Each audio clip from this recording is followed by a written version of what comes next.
ya. Sorry ya. As you know, Indonesia is very strong on copper, but we have full access to everything. We will pay no. Di tengah pusaran geopolitik yang kian panas, ada satu fakta baru yang tak bisa diabaikan.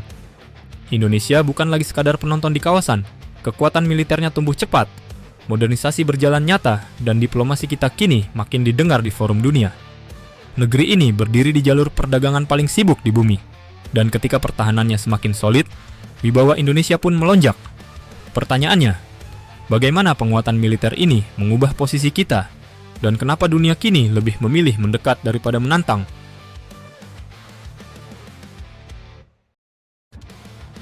Transformasi yang mengejutkan.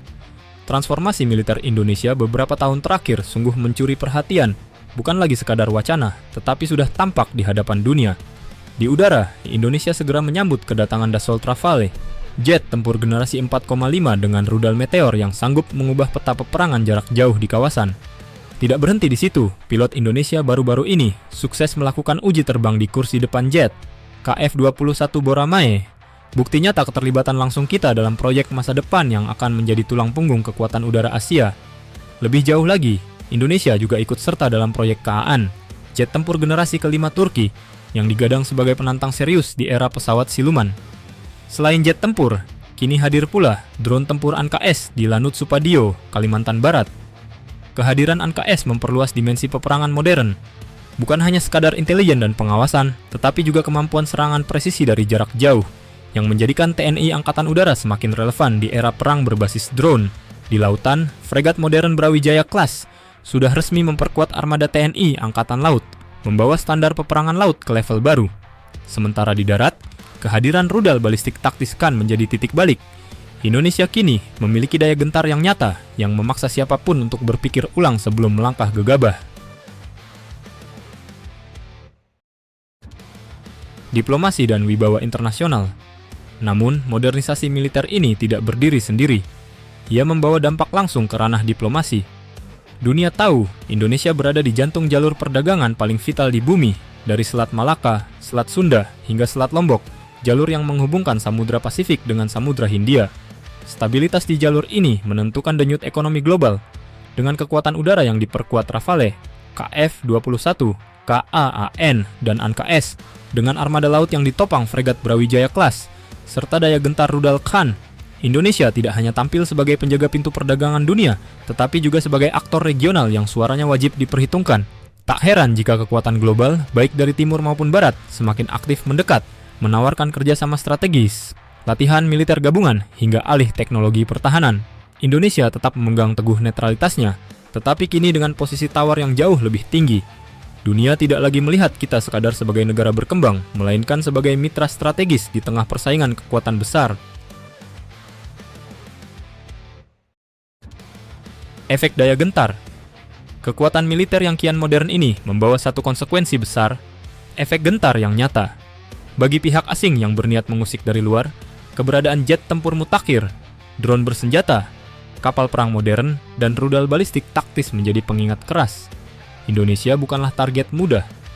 Setiap langkah salah bisa memicu konsekuensi yang berat.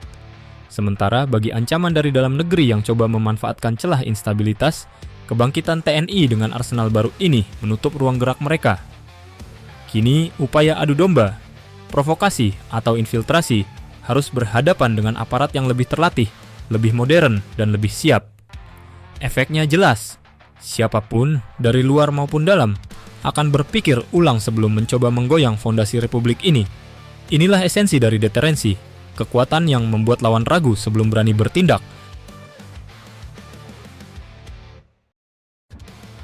Tantangan dan realita. Tentu, jalan modernisasi ini bukan tanpa hambatan. Setiap pengadaan alutsista membutuhkan anggaran besar dan konsistensi jangka panjang.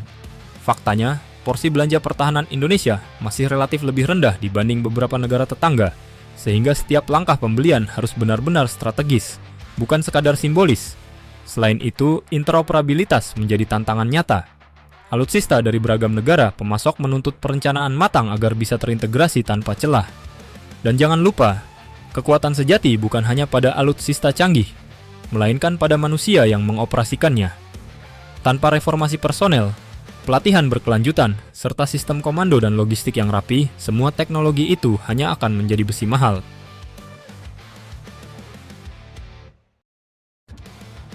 Implikasi jangka panjang. Meski tantangan itu besar, arah yang ditempuh Indonesia semakin jelas. Kekuatan militer yang terus bertambah memberi kita peluang untuk tampil sebagai jangkar stabilitas di kawasan. Indonesia tidak mengejar dominasi, melainkan ingin memastikan keamanan jalur perdagangan dunia, melindungi kepentingan nasional, sekaligus menegaskan peran sebagai mediator yang disegani. Militer yang kuat memberi bobot lebih pada diplomasi. Suara Indonesia di forum internasional semakin dihormati, bukan hanya karena kata-kata, tetapi karena kita mampu menunjukkan kapasitas nyata.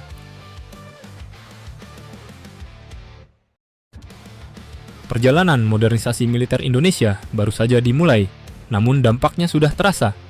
Wibawa diplomasi meningkat, posisi tawar menguat, dan daya gentar kian nyata. Di tengah kompetisi global yang makin tajam, Indonesia memilih jalan yang tegas, netral, berdaulat, dan disegani. Dengan pertahanan yang semakin solid, kita tidak hanya menjaga kedaulatan, tetapi juga memastikan bahwa Indonesia berdiri sebagai pilar stabilitas di kawasan, sekaligus penjaga jalur perdagangan dunia yang vital bagi semua bangsa. Inilah wajah baru Indonesia, kuat, mandiri, dan didengar. Sebuah pesan yang sederhana namun keras. Negeri ini siap bersahabat, tetapi tidak akan pernah bisa diganggu-gugat.